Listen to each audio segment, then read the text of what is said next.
Welcome back to another video. Today we are in the Open Ultra League, and we want to be featuring a team revolved around the Steelix, Cresselia, and Giratina here. So here we have a very bad matchup. It is kind of a core breaker for our entire team, but we're going to see if we can wiggle out of this situation. Here we're going to go for the breaking swipe bait. They don't go for that bait, so they must know that they survived the earthquake. And here, we're just going to go for this earthquake here to at least get a shield or KO.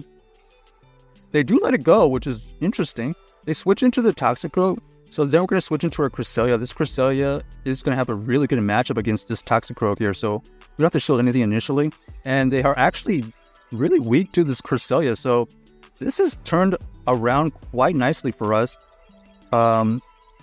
This Cresselia is able to get to the second Moonblast right there.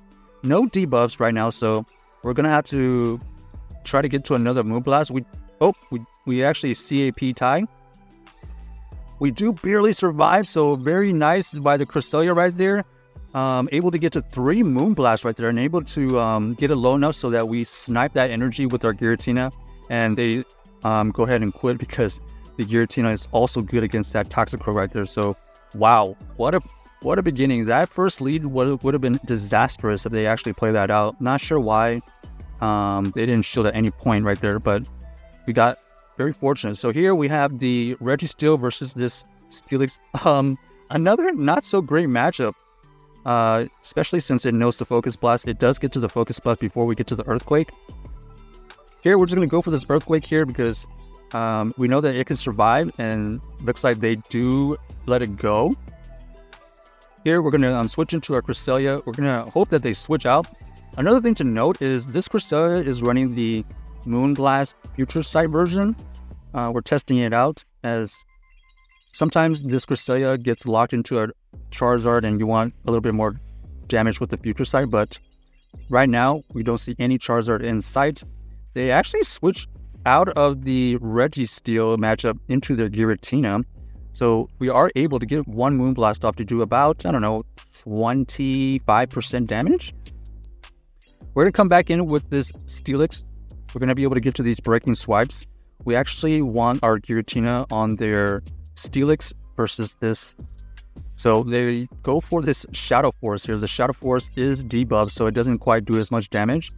They come back in with their Registeel here, and we do debuff it once. And unfortunately, we're going to have to shield here just to preserve this Steelix. We believe that this Steelix is valuable because we can debuff stuff. So we're going to debuff here, and then we're going to be able to debuff another time, and then hopefully eventually we switch out into the Giratina. So this is double debuffed, and looks like they tried to catch a move or just reset their debuffs. So that's a great play by them. They are able to throw super effective ice punches. We are able to throw these Dragon Claws back at this Poliwrath. So this is going to be a race. Are we going to be able to get to enough? It looks like we need to get to 3 Dragon Claws to be able to beat this because they do have a shield. They are able to survive right here. So we either have to get to another Dragon Claw or we have to try to catch a move. Our opponent does throw the move, and we are able to catch a Ice Punch right here. This should allow us to get to... Oh, actually it is timeout. So we actually win the game with a timeout strategy right there. I think we would have been able to get to another Dragon Claw for the KO anyway, so GG's to our opponent right there. Coming back from a Registeel lead right there. Okay, next we are met with a Nidoqueen. This Nidoqueen is potentially knows Earth Power, but we know that we survive it, especially after debuffing it once here. They are going to throw the Earth Power, so we are able to survive it. It does, what, 20%? Something like that? Maybe a little bit less. We are able to get to another breaking swipe here, so we definitely survived this Earth Power right here. We're not going to shield it, and we're not going to play around. We're just going to go for another breaking swipe right here, and then force them to switch out. Here we have to stay in because we only really have Giratina for this Skeledirge, and they go for the Shadow Ball right there. We're trying to optimize all of our fast moves here, so we actually end up just shielding here. Either way, we were going to shield anyways because the super effective moves from that Skeledirge would have been probably enough to take out that Giratina. So here we have the Politoed. Now, this is where we would have rather have the Grass Knot, but let's see if our opponent ends up using a shield at any point here. We go for the Moonblast. They actually let it go. And then here, we're going to let this next Weather Ball come through. We're going to go for another Moonblast right here. After this Moonblast, they probably know that we don't have Grass Knot, and they do end up using a shield. So they should know that we don't have Grass Knot at this point. But our opponent keeps on throwing Weather Balls to try to use up time to be able to switch out. We know that they're trying to switch out. They do switch out. We're going to be able to switch back into our Giratina. This Skeledirge has no energy, but they do get 2 fast moves in. And then we're going to be able to get to another Dragon Claw here. Will this be shielded? No. They have no more shields. And we are going to be trying to go to these Dragon Claws as fast as possible. We go for another fast move here. We do have a shield, and we are able to farm it down after throwing that Dragon Claw right there. So GG's to our opponent. That Giratina coming in clutch at the end right there. In that case, we definitely would have rather had Grass Knot on our Cresselia, but luckily we were able to get a shield at least. So they actually switch out into the Gramble after starting with the Ampharos. We have to switch into our Cresselia right here, as this is charming away. Definitely don't want to switch into our Giratina. We do tank a Crunch right there. We're going to throw this Moonblast. This Moonblast does get shielded. We do get the attack debuff, which allows us to get to another Moonblast right here. So this is another case where that Grass Knot would have came in clutch right there, because if we didn't get that debuff, we probably wouldn't have gotten to that extra Moonblast.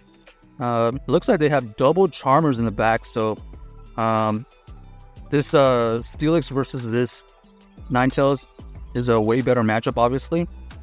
We go for the Earthquake. They do end up shielding it. Our opponent is going to be able to throw a move here. We do let it go. It does, I don't know, 5 to 7% damage. Here we're going to go for another Earthquake. Earthquake is our only move here. It took out about 30%, something like that. We're going to be surviving this Weather Ball here, and we're just going to throw this Breaking Swipe just to chip it away, and then switch out, forcing them to switch out and go into their Ampharos. This Ampharos does no Brutal Swing, though. It does throw off 1 Brutal Swing. It is a Shadow. We're going to go for this Dragon Claw. It does roughly like 15%. Here is the obvious shield. And then here, we're just going to have to maximize energy. We throw on move timing. We do take out the Ampharos. And here, we're going to try to get to this Shadow Sneak. And we are able to get to the Shadow Sneak for the KO. So GG's to our opponent right there. Able to win a double Charmer in the back. The team was able to wiggle out of that situation. So here we go again. We've got the Deoxys versus the Steelix. We're just going to switch out here to see if they have anything hard countering the Cresselia, because we kind of have 2 things pretty good against this Deoxys. Our opponent ends up switching out into the Golisopod. We're going to go throw this Moonblast to try to get a debuff. It doesn't get the debuff, but it does a good chunk of damage. Go for another Moonblaster. The Moonblast does 30 to 35%. They go for the Liquidation. They don't get the debuff here. We know that this is probably Aerial Ace, because they haven't been throwing any X Scissors. So we are able to survive that. We throw another Moonblast, does take it out. And our opponent comes back here with their Defense Deoxys. So this is kind of looking pretty good. As now we're going to be able to come in with our Giratina. We're expecting them to Psycho Boost and Dip. Yep. And let's see what they have in the bag. So they actually end up having Greninja in the back here. This Greninja is very spammy. However, you're going to show the first one here always. And then we're going to throw optimal timing here right before they get to their next move. It does debuff their attacks now. Here we have to consider throwing another shield, because these Hydro Cannons are pretty painful. Unfortunately, they had back-to-back. And we weren't able to DAP tie them. So they actually switch out to try to to try to reset their debuff. And then we are switching into our Giratina, throwing these Shadow Sneaks. 1 Shadow Sneak, and then we're looking to farm down. They go for the Psycho Boost.